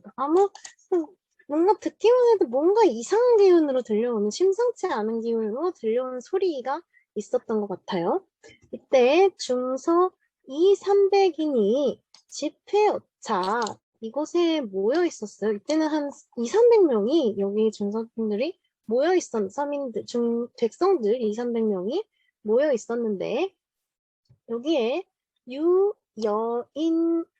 뭔가 사람의 목소리 같긴 한데 은기형, 그 형체는 안 보이고 그 이발기 왈, 그러니까 그 소리만 달아요, 말하기를. 그러니까 300명, 모여 있었는데 지금 그 구지라는 이 언덕 같은 곳에 모여 있었는데 그래서 뭔가 수상한 기운의 목소리가, 부르는 소리가 들리는 거예요. 근데 사람의 목소리 같긴 한데 그 사람 누가 말하는지 형체는 보이질 않았고 그냥 그 음만 지금 들려오고 있었다는 거죠. 그래서 얘가 뭐라고 하느냐? 차유인부, 얘는 이제 아니부터인데 끝에 쓰니까 의문문으로 바뀌어서 여기 이제 사람 있나요? 우리 그 똑똑할 때 누구 없어요? 라고 부르는 것처럼 사람 없어요? 사람 있나요? 이런 뜻으로 여기 사람이 있습니까? 라고 물어보니까 구간 등이 대답했어요. 이제 구간들이 이제 대답을 한 거죠. 우도제, 제가 이제 여기에 있습니다. 우리가 여기에 있습니다. 그러니까 또 물어봐요. 우왈 오소제 위하. 오소제는 내가 있을 때, 이거는 장소라고 했죠. 내가 있는 곳이 무엇이라 합니까? 이거예요. 내가 있는 곳이 무엇이라 합니까? 내가 있는 곳이 어디입니까? 이게 내가 있는 이 땅을 뭐라고 하고 있느냐? 내가 있는 여기가 어디냐라고 물어본 건데 친절하게 대답을 해줘도 대답해서 말하길 굳이 아까 이곳 굳이라고 했죠? 굳이입니다. 그래서 또 물어보기를 우왈 황천 소이 명하자. 또 황천이 나에게 이 나자거든요. 나에게 이제 명하기로는 어시처 유신가 방위군후, 유신가방 위군후. 그러니까 이곳에 와가지고 이 새로운 나라를 세우고 군후, 즉 임금이 되라고 했다. 나보고 이제 황천이 말하기를 여기에 가가지고 내가 가서 새로운 나라를 세우고 임금이 되라 라고 얘기를 했다 라고 말했다. 위자고강의, 내가 그래서 이러한 이유로 여기에 내릴강자니까 내려왔으니 니 등, 왜 지금 남아있는 것 중에 네가 하는 거 있죠? 그런 식의 너 애자로 니 자인데 너희들은 회굴봉정 활토 가지운, 뭐냐면 너희들이 이제 그 산봉우리를 님들의 꼭대기를 그 꼭대기에 이제 쌓여있는 흙인데 꼭대기에 쌓여있는 흙을 파면서 가지운 노래를 불러라 라고 했는데 이 부분이 꼭대기 3번의 꼭대기에 흙을 파면서 노래를 불러라 이 부분이 조금 익숙하죠. 그때 해가 때 기억나시나요? 언덕을 치면서 노래를 불러라 막대기로 치면서 노래를 불러라라고 했잖아요. 여기도 이제 막대기 정자가 있고 이 막대기에 이제 흙을 이제 막대기로 파면서 노래를 불러라라고 하고 있는 거예요. 파는 거나 치는 거나 사실 뭔가 행위가 비슷하죠. 그래서 노래를 부르는 게 뭐냐면 구하 구하 거부가 거부가 여기도 역시 부르고 있고요. 수기현야 이거는 그 머리를 내밀어라. 이거 현은 나타내다자고 머리 숫자니까 그 머리를 내밀어라. 얘는 이제 여기다가 이 명령을 하네요. 약 부현야. 그럼 만약에 머리를 내밀지 않으면 그거 뭐뭐하면 하고 가정한 거 해가에도 있었죠. 번작이 끽야. 여기 끽이 또 나오고 번도 또 나오죠. 여기는 이제 번하고에다가 작을 또 붙였어요. 작도 여기 보면 이 왼쪽 거에 불화자죠. 얘도 이제 태운다는 거거든요. 불 사르고 태우고 부어서 또 끽 먹겠다. 위협이죠. 협박. 부르고 명령하고 그리고 부르고 자기가 원하는 걸 말하고 머리를 내밀어라. 머리를 내밀기 명령. 그럼 만약 내밀지 않으면 너를 구워서 먹을 거다라고 협박까지. 그 구조가 굉장히 비슷해요. 이따가 가져올 거지만. 이때 이 노래를 이제 땅을 파면서 불러라 라고 얘기를 해요. 그다음에 저는 이제 이지도무. 그래서 이 흥을 하면서 뛰고 춤춰라. 뛰고 도약하다 뜻이니까 춤춰라. 이제 그 뭔가 우탕을 파고 노래를 부르면서 뛰고 그러면 뛰고 춤을 추기까지 해라. 그러면 그런 즉 그러니까 즉시 영 맞이할 것이다. 대왕을 맞이한다. 환희 용약지야. 그러니까 환희라는 거는 환희 아시죠? 엄청 기쁜 거요. 그러니까 대왕을 모시게 돼서 완전히 기뻐하고 용약은 완전 뛰다 하거든요. 펄쩍펄쩍 뛸 것이다 좋아서라고 얘기를 했어요. 갑자기 와서 내가 너네 나라 세우러 왔어. 누가 나라 세우고 왕대래. 그러니까 너네는 이거 땅 파면서 노래 불러. 그러면 좋아서 뛰게 될걸? 이렇게 완전 거만하게 말했는데 뭔가 시비 걸거나 싫다는 사람 하나 없이 구간들은 이 여기언 이 말과 같이 한흔 이 가무 기뻐하면서 막 노래하고 춤을 추었다는 거예요. 그래서 이때 나중에 이제 노래하고 춤추고 막 그 땅 치면서 노래를 부르고 결국에는 이 자줏빛 실 같은 게 내려와요. 그래가지고 뭐 그런 것들 상자가 내려와서 뭐 열어보니까 6개의 알이 있었나? 그래서 이제 그게 이제 가야국의 시조들이 되는 건데 그 9척짜리 사람 막 태어나고 막 이러면서 키 엄청 큰 사람들 태어나고 이 사람들이 이제 권력자가 되면서 진짜로 이제 왕을 모시게 됐다는 그런 얘기인데 그러니까 이거는 이제 건국 신화거든요. 이 가락국기라니까 가락국이라는 것이 어떻게 만들어졌는가 거기에 대해서 이제 신화적인 요소를 부여하기 위해서 만든 걸로 이런 식으로 가야의 시조가 생기게 됐어라는 얘기를 하고 싶은 건데 어쨌든 사람들이 너무 순수하고 착하죠. 아무런 그런 것도 없이.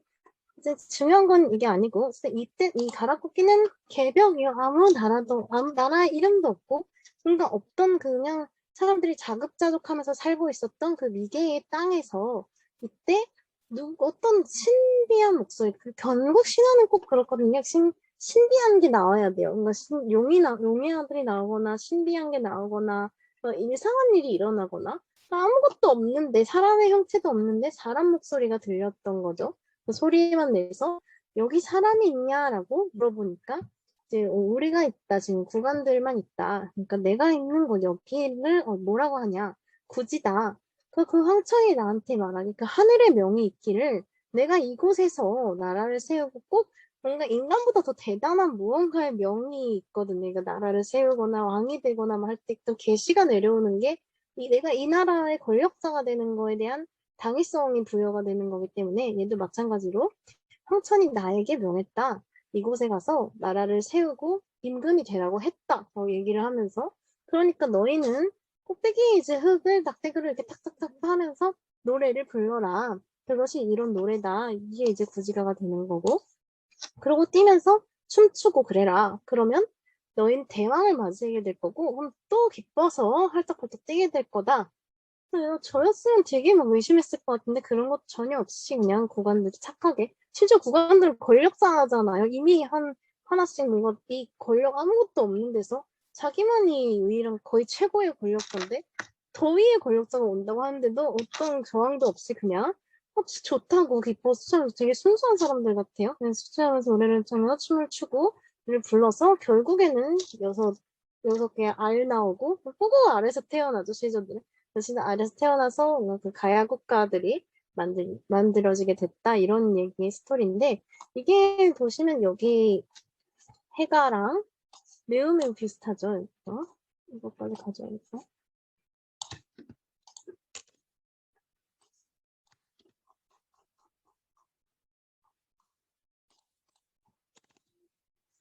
얘랑 이제 구지가랑 비교해 봤을 때 구지가 여기에 나오는 구지가 얘는 이제 이렇게 해가지고 이렇게 돼서 딱 네 글자씩 맞춰가지고 요새 이건 이 고대가요. 얘도 이제 고대가요로 거부가 수로를 내놓아라. 그의 재매간치가 얼마나 크냐. 그러니까 내놓지 않으면 구워 먹겠다라고 하는 구조가 굉장히 비슷하죠. 여기도 이제 거부가 부르고 있고요. 이제 머리를 내밀어라라고 명령을 하고 있고요. 이게 원하는 것이겠죠. 얘는 맨날 내밀지 않으면 가정하고 너를 구워서 먹겠다라고 얘기를 하고 있는 협박까지 하고 있는 여기도 거부가 수로를 내놓아라 부르고 있고요. 남의 아내를 잡아간 죄가 어찌나 크냐 그러니까 돌려줘라라고 이게 이제 원하는 걸 말하는 거고 네가 거스르고 돌려주지 않는다면 그런 가정을 하고 널 그물 던져서 잡아서 구워 먹겠다 협박을 하는 것이 있었어요. 이때 이 구지가를 해석하는 거, 이 구지가를 어떻게 해석하느냐가 이제 해가랑 같이 봤을 때, 얘가 노동요라는 쪽하고 주술요라는 쪽이 나뉘었어요. 그러니까 노동요는 뭐냐면 노동을 하면서 부르는 노래, 그 모내기 노래처럼 막 어기야 어기야 하면서 노동하면서 힘드니까 이제 그런 고취하려고, 그러니까 그 일의 의욕을 고취하려고 부르는 노래가 이제 노동요잖아요. 노동요가 왜 나온 말이냐면 이 땅을 파면서 부르기 때문에 해가도 마찬가지로 얘도 막 땅을 이렇게 치면서 부르는 거였고 얘도 땅을 뭔가 파면서 부르는 거기 때문에 그 땅하고 관련된 일 같은 거는 노동에 관련된 거였잖아요 옛날에. 그러니까 이것이 노동요였을 거다. 왜냐하면 이거는 혼자 부르는 게 아니고 단체로 부르는 거다. 그러니까 그 해가도 마찬가지로 그때 사람들이 다 모여서 거북이한테 주라고 수로 보이는 구황에 대해서 얘기를 하던 노래였고 얘도 구관들이 부른다고 돼 있죠. 한 명이 아니라 구관 등이라고 돼 있었잖아요. 그러니까 한 명이 부르는 게 아니라 서로 같이 부르는 단체의 노래이기 때문에 노동요다라는 주장이 노동요라는 주장이 있었어요. 그러니까 노동요 여기서는 뭐 이 설하니까 안에 들어가서 목적이 있었다고 하지만 사실상 이거는 원래 노동요로 불리는 걸 갖고 왔을 거다라는 주장도 있고 네, 노동요로 갖고 왔을 거다 이런 의미겠죠. 어쨌든 노동요다 이렇게 돼 있는데 그 나머지 이제 한쪽은 조금 더 제가 생각할 설득력이 높은 쪽은 주술요라는 건데 땅을 파는 거나 땅을 툭툭 치는 거나 이것이 땅이라고 하는 거에서 노동이 될 수도 있지만 실상 뭔가 제사를 지낼 때 혹은 주술을 걸 때도 의식이라는 게 필요하잖아요. 그것이 어떤 땅을 치는 행위가 공통적인 의식일 수 있었을 것이다 라는 주장입니다. 이 주술은.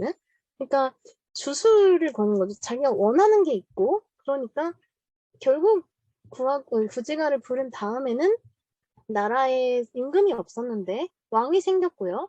여기는 이제 수로가 납치를 됐는데 이 수로를 결국 이 노래로 인해 구출할 수 있게 됐고 주수료의 가장 큰 특징은 무언가 원하는 게 있고 그걸 결국 이 노래로서 성취한다는 거거든요. 그러니까 주수료라는 것이 이거는 주수료다. 왜냐면 노래로서 무언가를 그러니까 인간이 할 수 없는 무언가를 성취하게 되었고 그리고 이런 땅을 치거나 땅을 파는 행위는 어떤 주술의 제2행위의 일찍이다. 그러니까 주술료 같은 경우 제사랑 좀 연결이 되겠죠.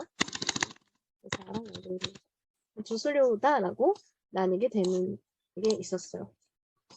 어쨌든 노동요든 주술요든 이거는 혼자 부르는 게 아니라는 게 중요해요. 그러니까 이때 고대가요라는 걸 특징이기도 한데 고대가요는 보통은 이제 단체가 부르거든요. 그러니까 이 시대에 아직 거의 최초의 노래라고 볼 수 있으면 기록상 가장 오래된 노래라고 볼 수 있으니까 우리야 지금은 혼자 노래를 부르고 뭐 이러는 게 익숙하지만 이때 당시의 노래의 필요성은 노동할 때 힘들지 않기 위해서 저절로 흥얼거리다가 노래가 나올 수 있고 역시나 제사 지낼 때 할 수도 있고 그런 개인의 감정 표현이 아니고 어떤 목적이 있는 노래.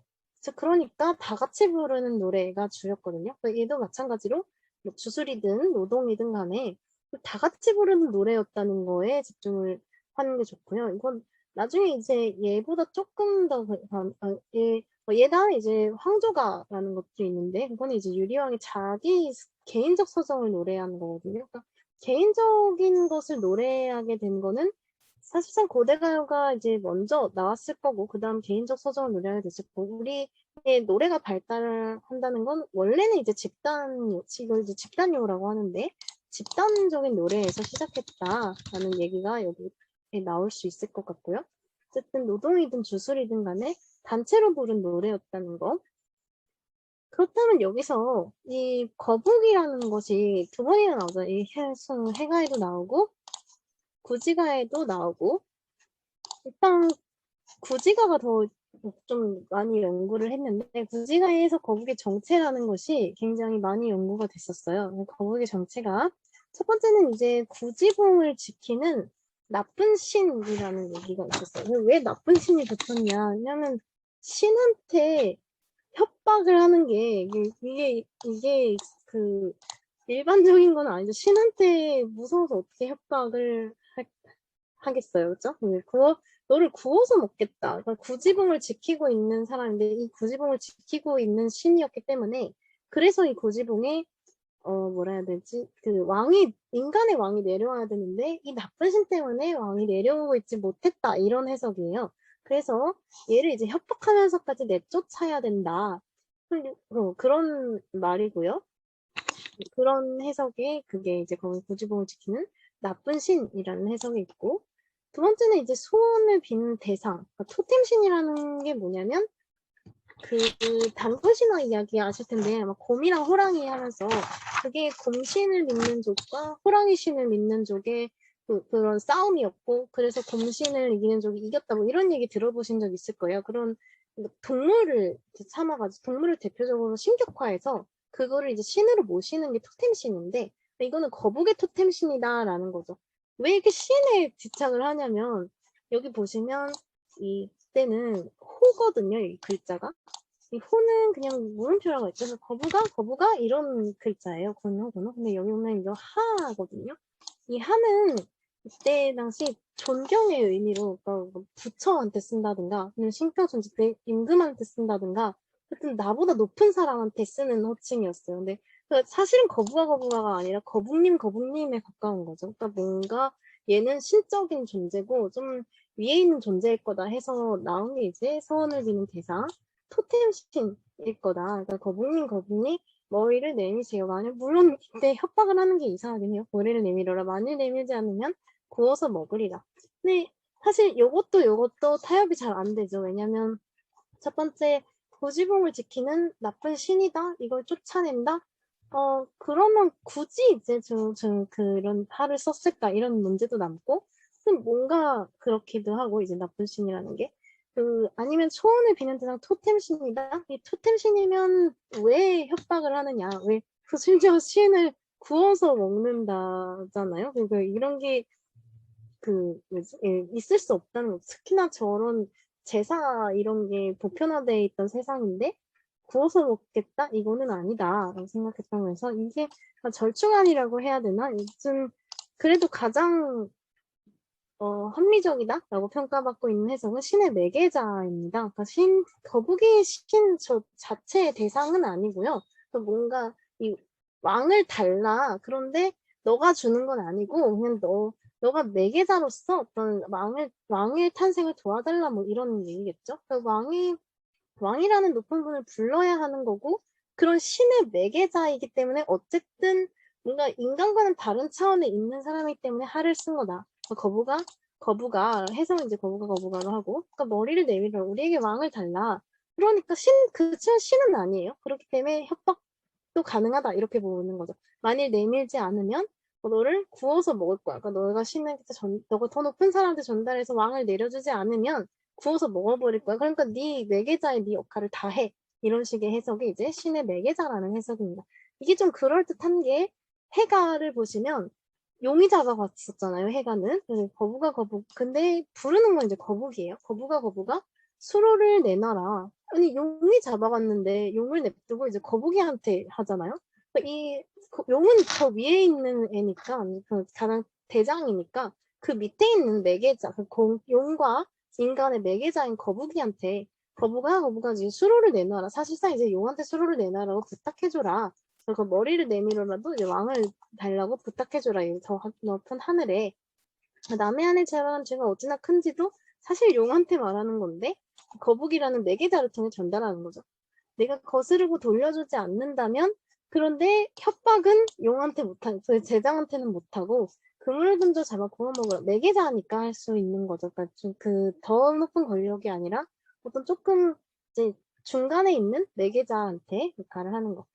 그래서 이 불음 그리고 명령 그리고 가정 협박 이 구조를 이제 주술녀의 구조라고 해서 지금 저는 중학교 때 배웠던 것 같은데 지금은 어떨지 모르겠거든요. 고등학교 때도 한번 나왔던 것 같은데 이제 아이들이 중고등학교 다니면서 이제 주술료의 구조를 배울 때 이거 이제 외워서 쓰게 시켜요. 국어 시간에 이게 혹격이라고 해가지고 혹격, 명령, 가정, 협박 뭐 이런 식으로 해서 주술료의 구조를 써라 하면 이거 4개를 써야 되는 건 나오는데 이런 식으로 교과서에 실릴 정도로 이런 주술료라는 것이 뭔가를 매개자를 통해서 뭔가를 이제 요구하고 이거를 노래를 불러서 얻어내고 협박을 통해서 얻어내고 이런 주술료의 구조가 우리나라 고대 가요에서 볼 수 있는 특징이었고 되게 똑같죠. 그러니까 이 구조가 주술료의 구조로서 유행했을 것이다. 그런 거고요. 또 이제 번외로 얘기를 드리자면 이게 중학생들이 있는데 얘기했나? 이게 거부가 머리를 내밀어라 이거를 어떤 분은 어떻게 해석했냐면 이 거북이가 머리를 내밀고 들여내고 하는 게 이제 성교를 연상시킨다는 거예요. 그래서 이제 거북이는 성기를 의미하는 거고 남군을 의미하는 거고 이거는 뭔가 어떤 성교의 은유일 것이다라고 하는 분도 있고 좀 문학이라는 게 이런 조그만한 거에서 몇 줄 안 되는 거에서 진짜 무한한 해석이 나올 수 있기 때문에 이런 뭔가 다 나쁘게 보자면 갖다 붙이기식의 해석이 굉장히 많은데 사실 이런 갖다 붙이기식의 해석들이 모여서 우리 사고가 더 풍부해지는 거잖아요. 그러니까 어떤 사람은 이거를 같은 걸 보는데 어떤 사람은 이걸 생각하고 이거까지 생각할 수 있는 거 이런 것까지도 그때 우리 허나가의 노인을 봤을 때도 노인이라는 사람이 뭐 소를 가지고 있다는 것에서 소를 놓게 했다, 뭐 어디 그냥 쑥 점프했다. 이 노인이라는 그 짧은 스토리를 보는데도 이 노인이 뭐 신선이다, 보살이다, 토속의 신이다, 아니다, 그냥 노인이다.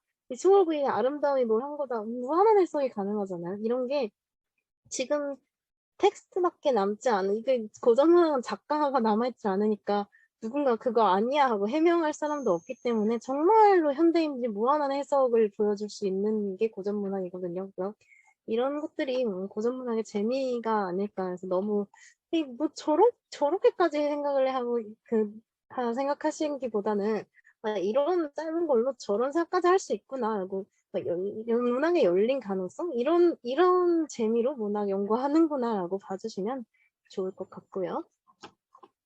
어쨌든 그래서 이거는 이제 가라걷기는 해가라는 거를 더 잘 이해해보기 위해서 읽었던 거고, 그러면 다시 읽으면서 오늘 했던 거 한 번만 더 정리를 해볼게요. 자, 우리 수로 부인에 대해서 했었어요. 수로 부인이 너무 아름다워서 일어났던 이야기들이었는데, 성덕왕 시절에 순정공은 강릉태수라는 지방관이 돼서 강릉이라는 지방에 부임을 했습니다. 그래서 바닷가에서 점술 먹으면서 제사를 지내거나 그러고 있었는데, 옆에 이제 여기 이제 그 천길이나 된 돌산이 병풍처럼 바다를 두르고 있고, 위에 철쭉꽃, 자줏빛 철쭉꽃이 가득 피어 있는 부분이 있었던 거예요. 그랬더니 그 손정공의 부인이었던 너무 아름다웠던 수로가 그걸 보고 이제 주위에 부탁을 합니다.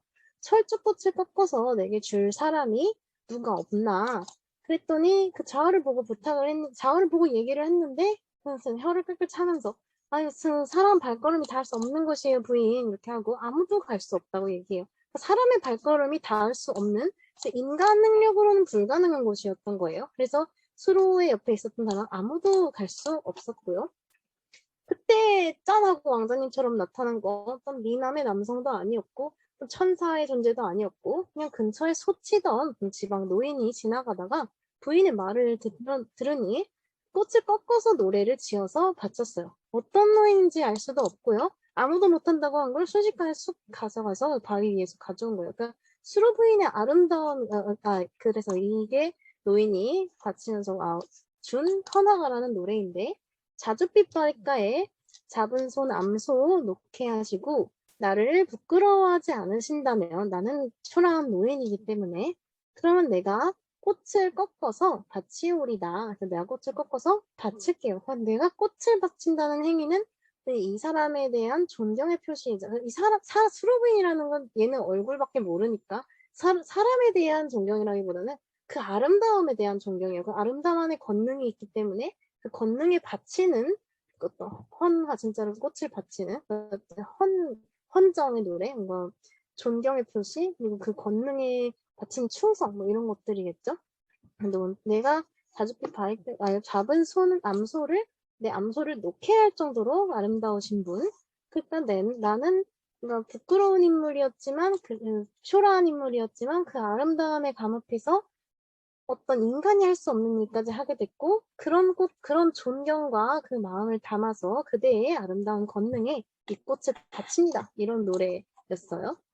두 번째로 이제 수로 부인의 노래는 수로 부인의 노래가 아니라 수로 부인의 이야기는 수로 부인이 아름다워서 생긴 일은 이것뿐만이 아니라 두 번째는 이제 임혜정에 이르렀을 때 얘기가 나왔는데요. 또 점심을 먹으면 이제 제사를 모시고 있어요. 이때 또 점심을 먹으면 제사를 하고 있다 이 표현이 두 번 나오기 때문에 수로 부인이 무당이다 이 소리가 나왔던 거고요. 바다에 용이 나타나서 근데 갑자기 수로 부인을 데려간 거예요. 수로 부인은 아무것도 안 했어요. 그냥 서 있었는데 예뻐서 납치해 간 거죠, 바다의 용이. 그러니까 순정공은 이제 아내를 갑자기 잃었으니까 땅에 넘어져서 어쩔 줄 몰랐다. 아내를 잃은 슬픔인 거죠. 그러니까 또 어떤 노인이 아마 저 노인하고는 다른 노인 이제 왜 노인이 왜 계속 나오는지는 모르겠어요. 그래서 노인의 형상이 신선을 연상한다 해서 자꾸 신선의 해석이 나오기도 했는데 어쨌든 또 어떤 노인이 나타나서 옛날에 여러 사람 말이 쇠도 녹인다고 하던데 바닷속의 그 방생들, 짐승인들 여러 사람 말이 어찌 두렵지 않겠습니까? 그러니까 마을 사람들에게 노래를 지어서 막대기로 언덕을 치며 부르게 하면 그러면 부인께서 돌아오리다. 그 막대기 언덕을 치면 이거 구지가랑 비슷하죠. 근데 구지가는 그 목소리가 나와서 자기가 노래도 지어줬었는데 이 노인은 노래를 마을 사람들이 지어서 불러라 이렇게 한 거예요. 그래서 순정공이 이제 그 말을 따르니까 용이 바다에서 나와서 부인을 돌려줬다. 그러니까 순정공도 순수하죠. 그 말 그대로 이제 따라해서. 그때 용이 바로 나와서 또 부인을 돌려주게 되었어요. 주술료의 효과죠. 주술료를 불렀기 때문에 뭔가 주술료에서 원하는 거를 얻게 된 거죠. 순정공이 부인에게 이제 괜찮았어요. 부인 바다에서 무슨 일 없었어요? 하고 어떤 일을 겪었는지 물어보자. 수로 부인은 뭔가 머릿속이 꽃받친 건지 아무 생각이 없는 건지 뭐 그런 말은 전혀 안 하고 뭐 걱정했던 남편에 대한 생각도 아니고 그냥 혼자서 좋아가지고 뭔가 보물로 찾은 궁전도 있었고 또 음식은 또 얼마나 맛있던지 사람이 만든 것 같지도 않더라라고 그 잡혀갔었던 주제에 칭찬 긍정적인 칭찬만 놀아놓고 있어요. 그만큼 수로 부인의 아름다운 권능은 용조차 뭔가 함부로 하지 못하게 했던 거죠. 그런 것들 노인이 존경의 뜻으로 꽃을 바쳤던 것처럼 용도 역시 존경과 헌신으로 수로 부인을 대했던 거고 그러니까 최고로 좋은 것만 인간 세상에서 맛볼 수 없는 것조차 대접받게끔 한 거죠. 부인 옷에 스민 향기 역시 이 세상 꽃이 아니었다. 그래서 그 수로 부인이 무당이다라고 보는 입장에서는 이 수로 부인이 납치된 것 자체를 무당이 뭔가 공물을 바치거나 제사를 지내서 그런 걸로 그런 걸로 해석을 하세요. 그러니까 그래서 부인이 쓰는 향기를 맡은 게 무당은 이 신계와 인간계의 매개자이기 때문에 그런 걸 표현한 것이다라고 해석을 하는 것이 수로 부인이 그 무당이라는 것의 해석에 대한 얘기였고요. 이때 이게 이제 요 두 간의 이게 핵심 같은 거죠. 수로 부인은 비길 데 없이 아름다워가지고 이 모든 일은 수로 부인이 비길 데 없이 아름다웠기 때문에 생긴 일이에요. 그래서 깊은산 큰 영웅을 지낼 때도 신물들에게 잡혀가곤 했다. 그래서 해가의 노래는 구지가랑 비슷했죠. 어부가 버부가 수로를 내놔라 부르고 남의 안에 잡아간 죄가 어찌나 큰지 남의 안에 수로 부인 돌려줘라. 돌려주지 않는다면 그물을 던져 잡아 구워 먹겠다. 이게 이제 가락국기에 있는 구지가 거부가 머리를 내밀어라. 내밀지 않으면 구워 먹으리라. 얘는 이제 왕을 원하는 거였고 얘는 잡혀간 수로 부인의 탈환을 원하는 거였고 그러니까 둘의 공통점은 목적을 가지고 단체가 부르는 얘기였고 결국 목적을 성취를 했고 그리고 신이 아니라 지금 어쨌든 신이 아니라 신의 매개자에게 그러니까 용이나 아니면 그때 그 왕을 내려주는 뭔가가 아니라 또 매개자에게 원하는 거를 직접적이 아니라 좀 간접적으로 전달하는 공통점이 있었다는 거 나왔고요. 그래서 여기서 중요한 거는 이제 수로 부인의 아름다움이라서 수로 부인 신라인의 미의식, 즉 절대의 미에 대해서 얘기를 하는 거였고요. 아름다움이 곧 힘이자 권능이었던 신라인의 미의식을 말해요. 아름다움 때문에 겪었던 일들이고 이것은 곧 미의 탐색자 서동과 같은 서동도 그 선화공주의 미를 얻기 위해서 엄청 그 요래를 짓고 별짓을 다 했죠. 미의 탐색자들 뭔가를 하게 만들고 뭔가 일을 크게 만드는 그런 미의 탐색자들 보통 남자들을 만드는 권능으로서의 아름다움이었다라고 얘기를 듣고요. 이게 이제 강원도 삼척에 이제 임혜정의 수로부인 공원이 세워져 있는데 이걸 보고 이제 저희 교수님께서는 왜 이렇게 수로부인이 크냐고 이래가지고 수로부인이 용일 납치하겠다고 막 그러셨는데 이게 지금 얼굴이 잘 안 보이는데 제가 이거 유튜브를 보다가 찾았거든요. 이 얼굴이 나오는 걸. 이거를 잠깐만 공유를 해드릴게요.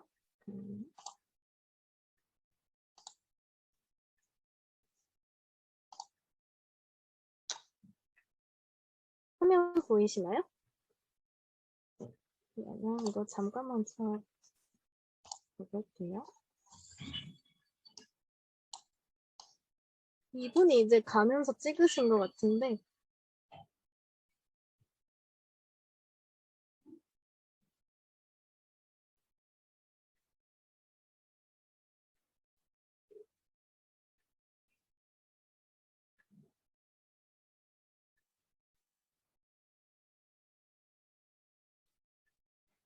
여기 암소 자부손 높게 하시고 막 이런 거 하나가 써 있는 거 보이시죠?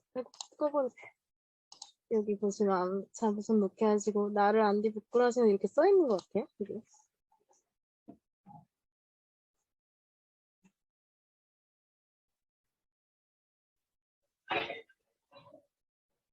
이게 이제 수로인데 이따가 한 번 더 크게 나오는데 그러니까 확실히 이쁘죠. 그러니까 용은 여의주어도 물고 있어.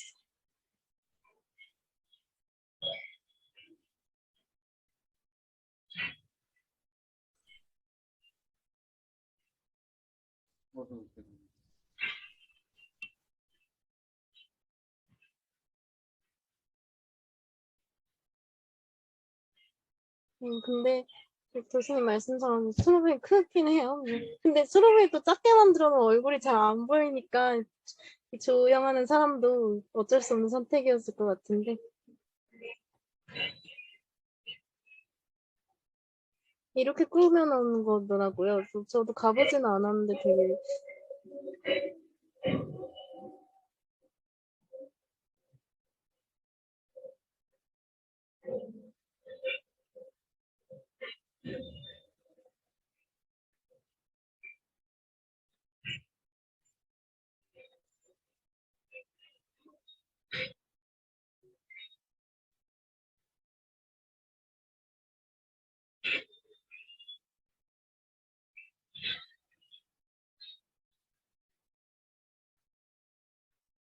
여기 있다. 이분이 이제 수로브인데 확실히 예쁘죠? 이렇게 만들어 놓으니까 뭔가 굉장히 이영애님 닮은 것 같기도 하고. 근데 여기 보면 이제 자줏빛 철쭉들 이렇게 피어오는 거 있죠. 근데 이게 이 정도 외모면 납치될 만하지 않아요? 이게 예쁘죠? 이거 여기 제가 자료집에 사진을 실을 때는 이걸 못 봤는데 그래서 수로브이 왜 이렇게 커 이러고 말았는데 진짜 이걸 지금 해놓은 거 보니까 예뻐요. 잡아갈 만하고 노인이 철쭉 다칠만 하죠. 바위 올라가서. 이렇게 해놨더라고요. 이건 막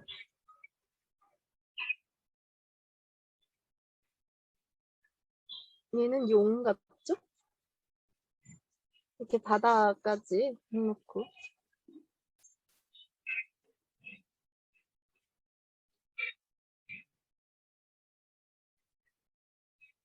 이 이후로는 별거 없는 것 같고요.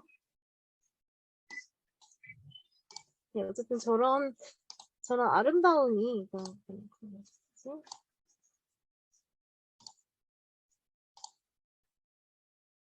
네, 저런 수로부인이 저렇게 예뻤기 때문에 저런 아름다움을 우리는 그냥 예쁘다 이영애 닮았네 이러고 말지만 신라인에게는 그게 아니었던 거죠. 신라인에게는 저 아름다움 자체가 권력이고 뭔가 저거는 내 안에 뭔가를 끌어올리는 힘, 특히 남자들에게 그냥 내 안에 뭔가를 끌어올리는 힘이 있었나 봐요. 그러니까 노인도 밤에 올라가서 인간이 할 수 없는 일을 하고 그리고 뭔가 식물들도 이 아름다움을 그냥 두고 볼 수가 없는 거죠. 뭐 화석 데려가서 뭐 할 것도 아니면서 가서 뭐 그냥 대접하고 그냥 줄 돌려주고 뭐 이럴 거면서 그냥 아름다우니까 자꾸 자기 내면에 뭔가를 하게 만드는 거예요. 서동도 마찬가지. 서동이 트릭스터가 된 이유도 선화가 너무 아름다웠기 때문이었죠. 그러니까 신라인들의 미의식이 그런 것 같아요. 그러니까 아름다움에 힘이 있다, 권능이 있다. 또 아름다움은 또 굉장히 절대적이에요. 그냥 누구도 비할 데 없는 아름다움이고 그런 것들이 신라인 미의식이었고 이게 제가 이 강에서 제일 중점적으로 다루고자 했던 것이었고 오늘 강의는 이제 수로 부인이 너무 아름다워서 일어났던 수로 부인의 이야기를 읽어봤는데 뭔가